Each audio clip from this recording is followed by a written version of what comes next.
Hey guys, welcome to another episode of What Twitter Said, and today we're talking about COVID-19.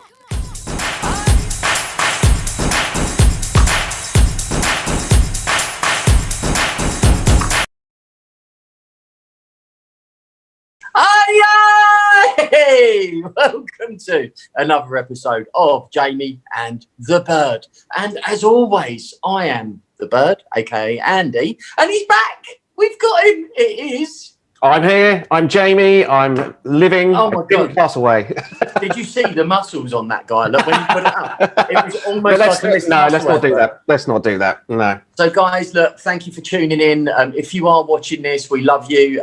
Just as always, remember to click the like button if you do like it, and even if you don't, click it anyway. You don't need to have an account. Remember to subscribe, please, and also click the notification bell to let you know when the new videos are coming out. Don't just watch it for 10 seconds. Watch it to the end, even if you put it in the background. And actually, we've put a little gem at the end of the video, just so you have to stay on watching anyway. But what are we here for today, Jay? Well, mate, I don't know if you've heard, but there's this thing called COVID-19 doing the rounds around the world. Never heard of it, mate. What is it? No, so according to some people, mate, it's just like the flu.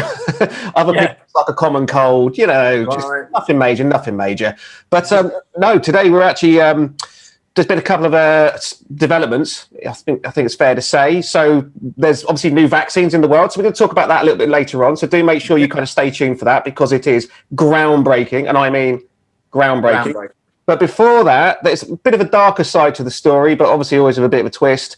It's about something that's happened in Zimbabwe. So we know that there's the new South African strain of the virus, which is an absolute bastard, apparently. Yeah. We all kick off about the NHS, don't we, Jay? Everyone moans about how bad the NHS is. Give us a little bit of insight into how lucky we are. Yeah, well, this is from a Bloomberg article, and it basically just says Zimbabwe shows what happens when the coronavirus collides with one of the world's most rundown health systems. And then in the subject line again of the article, it says, in Zimbabwe, coronavirus sick told to buy their own ventilators. That's bad. That's tragic. Yeah. And the thing is, over there, the level of poverty is ridiculous. My brother and I know a number of people that have been travelling over there, and they said that there were women just in the middle of the equivalent of like the M25, basically, we're standing there with 3 kids begging in the middle of the thing. And it's like the level of poverty that you've got over there is savage in comparison to this. When they were put into lockdown over there, they were basically saying that like it was the option for these people to either they were giving them food while giving out food over there, and the queues were just ridiculously long. And the woman was like, well, basically, if the tourists aren't here, I don't eat. And then she's got like 5 kids or whatever that she can't feed, and they can't go and do anything. So lockdown in those countries means starvation and death, not that you get stuck indoors and you're sitting there watching This Morning every day. So just goes to show how incredibly lucky we are. I mean, we are so unbelievably lucky in that sense. We really are. This was always, let's face it, any kind of global situation like this, it's always the poorer countries that tend to suffer the worst. Although, that being said, one of the follow-up tweets to this, which is an eye-opener, does make you think, simply reads, yes, our health system is bad, but do we have worse statistics in the world? Please leave Zimbabwe alone. And you know what? He's got a freaking point, because we've got we're the 5th richest country in the world. We've got the apparently top 10 healthcare service in the world. And I'm not criticising the healthcare service at all, but it goes to show bad political decisions giving us the worst death rate in the world. The one thing I would put to that, though, is in terms of the logging of said COVID deaths, because we are one of the richest in the world. Their actual death tracking is probably a lot more advanced, I would imagine, than over in Zimbabwe. So I wonder how accurate the numbers are over there. But that's something at least anyway. But we just don't know. There's another follow-up tweet as well to this one, and basically this one says, no country was prepared for COVID-19. Here's another headline for you. America and the West show what happens when coronavirus collides with unprepared countries and health systems. We all know the answer to that, but guess what? No one wants to read that. Yeah, so what it's a bit ambiguous, this one. So which way is he going with it? He's basically support. Do you think that no. He's actually hit the point. He's hit the nail on the head, because I guess what he's put here is unprepared countries and health systems. So it's all about the overall response to the virus, isn't it? And what he said here is pretty much bang on. We in America, so the UK particularly and America, are great exemplars of what not to do when a global pandemic hits you. Yeah, we can have all the money in the world in comparison. You can have a top 10 healthcare system, which I don't think the States has anyway because of their private system. Mm-hmm. But it doesn't make a blind bit of difference if the right decisions aren't made. Yeah, but it's funny that you mentioned the US, because literally as I was going through this and I searched out ventilators and buy your own ventilators, if we turn the clock back to July 2020, people in the US were in that situation where they didn't have enough ventilators and they were going to have to buy them themselves. Well, we were we're sitting there looking at South Africa, but the leader of the free world almost was in that situation as well. But yeah, there's a lot of stuff coming out now in terms of like the mental health and people being stuck at home and people kicking and screaming in the UK about how bad it is. And I think with these kind of things, it kind of puts it into perspective for us that we're lucky where we are. We have still got the food, we have still got the healthcare, we have still got the support and everything. And just because we're stuck indoors a little bit, don't get me wrong, it's fucking annoying. We've been kicking off about it as well. Yeah, we did a video about how much it's driving us around the fucking bed. but it kind of puts it in perspective. Yeah. On a lighter note, with this out there, so basically Russia has been doing really well and actually have an oversupply of a COVID-19 vaccine, which actually has a very good success rate, something like 91.6%. Apparently. But the thing. It's called the Sputnik V shot, and that's the city is luring people in with free ice cream. Yeah, to go and get the I'm sorry. What kind of country have you got to be where it's like, hey, boys and girls, 99 here. Come and get the jab. Come on. It's like a crack dealer, isn't it? Just have a try. Just take a little bit and you'll be all right. What the fuck? Giving out ice cream. I know you don't really know what to say to that, do you? I don't understand. Like, what is the lure of ice cream? Like, what do you do if the ice cream doesn't work as an effective tool to get people in? Right, you know what? They haven't done it. Get the cuddly toys out. Get the cuddly toys out. Of all the tools that you can use, what is it that they go through? Like, they're all sitting around the table and they're sitting there going, guys, like they're really not going to trust us. They're not going to take this. What can we do? Yeah. What is Russia's favourite thing? Or I don't know, what do they like? Like potatoes? No, they've probably got plenty of ice cream. Ice cream will do it. Ice cream will definitely. Ice cream will do it. If that fails, we'll go with vodka. Yeah, you know what? That would work really well in the UK, wouldn't it? Can you imagine that? Like, guys, vaccine take-up's been really low, so we're going to give them a 6-pack and a sausage roll. I'm there, bro. All of those naysayers have been there, and the funniest thing is you know what the beer would be as well? Yeah. Corona. Can you imagine that? That would actually be quite a nice little marketing, wouldn't it? You know, Corona got you into this mess. Corona will get you out of this mess. This is it. What a great ad campaign! Like the thing is, moving on from this, there's some great retorts, and it's blue tsunami, where I love ice cream, but there's no way I'd allow Russia to lure me into ingesting anything. Then we go on, and there's just like a tirade of replies on there. I wouldn't take this vaccine from Russia if they offered a free car. No. And then it's like, because they're bribing the people with ice cream. Even the Russian people know it's probably super shitty and dangerous.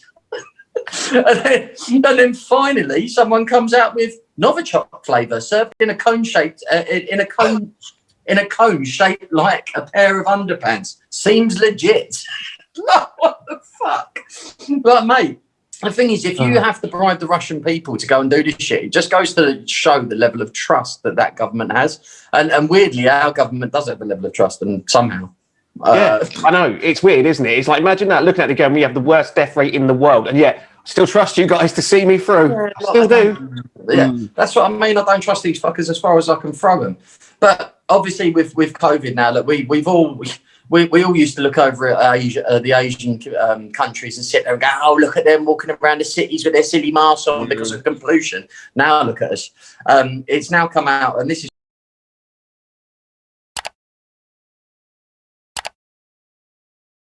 from the Wall Street Journal. As new, more contagious coronavirus variants circulate, doctor says it's important to improve the effectiveness of mask wearing. But how exactly do you mask better, and what guidance has changed? Here's what you need to know. And then basically it's just got a little thing under there: double face mask, N95, protect yourself against new COVID variants. And then the article continues. So there's a number of things that people have said about this. Right at the very beginning, I researched what masks that we should be wearing, and it's actually the N95 masks, or KN95. Wait. Look at that. There we go. Look at that. So this says, camera, come back to me, camera. Come on, there we are. Look at that. KN95, folks. Amazon, 25 quid for, I don't know, however many, 20 units. And actually, Andy, exactly for the reason that you just said, because I read about the new variant the other day, and they said that you have to basically upgrade your masks because the old ones aren't going to cut it. Well, maybe you don't, because someone came back. Wait, I'm assuming this person is a world-renowned expert in virology or epidemiology, right? Of course. I mean, what else could she possibly be? Me and my entire family didn't wear the mask, so 0 layers. We mixed, no social distance. Evidently, English is amazing. As a result, we didn't even get the flu this year. This is the effective of not wearing any mask.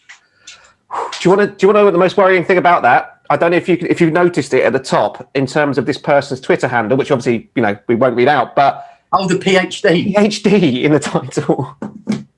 But look, the thing is, mate, and that we sit there, and I'm not going to say anything against this because she's got a PhD. She says that she's gone around, she's not social distance, she's not done anything, and she's not caught the virus. And I was saying this a long time ago with like, realistically, this virus, everyone was, generally speaking, everyone was walking around the supermarkets and walking around with masks on. Everyone was being careful, yet it still spread. And they were saying to us, "Oh, we need to do this, we need to do that." Even with the social distancing, even with the masks, and with that, the virus did still spread. Fair enough, this is a more aggressive variant that we're talking about, the Kent strain, which is obviously our fault. But the big question there is how much, what difference would have been made if those masks weren't worn?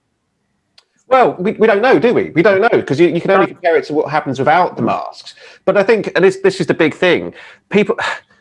And I think the concerns around masks initially weren't how much it stops the kind of, the particles getting through. That's not, most people didn't get infected when they were wearing a mask, but because of that. They're wearing a mask, get infected because they've still gone out and touching stuff, rubbing their eyes, lifting the mask up. Yeah. So you see it all the time, don't you? Like people in Tesco's, "Oh yeah, but I'm wearing my mask." Sometimes it's beneath your hooter. Yeah. Sorry, that's it. Like, we're not. You take it off and you rub your fucking face and you're doing this, and they're not washing their hands, and a mask is not it's not a full body condom, is it? I do question the effectiveness of surgical masks, not KN95s or N95 masks, or some of the people are walking around with a big bloody plaster of things, look like they're come from ET. But I question the surgical mask because there was a thing basically saying with it, the whole point of a surgical mask is to stop stuff coming out and not to stop stuff coming in. And then when someone was sitting there and they had like a vape and they were breathing, they were showing the air and stuff that was coming out of it, and it wasn't protecting anything. It wasn't stopping a great deal from coming out. So I do question that. And now they're saying double up the masks, all of that. Look, at the end of the day, we're all still going to do it. We're all still going to go out there and do it. But the fact that woman's put that, it does make you go, well, is she a dickhead, or is she? No, mate, not in my world. I'm sorry. She may very well have had the virus, but it was just asymptomatic. Maybe much more like it's happened. Yeah, maybe. I mean, you don't know, do you? You really don't know. So I think that's really all of our COVID stuff for the day today. But there was something happened at the weekend, which was rather embarrassing for us English, especially against our good friends the Scots, who we always get on so well with. I mean, there's never, ever any sort of animosity or anything like that. No one ever mentions the building of a wall or anything like that, do they? Ever. I mean, it's never mentioned at all. So when I was going through earlier on, we basically just wanted to pull out, and we will always now just finish on a bit of a lighter note, because I think we can go quite heavy sometimes. We can. And this Rob James has put in that police in London have launched a major investigation after 15 young and inexperienced men were subject to a terrifying ordeal whilst out for a gentle kickabout in the park. One shocked victim said that it started in the first minute when they took the ball from us and wouldn't give it back. Wouldn't give us it back.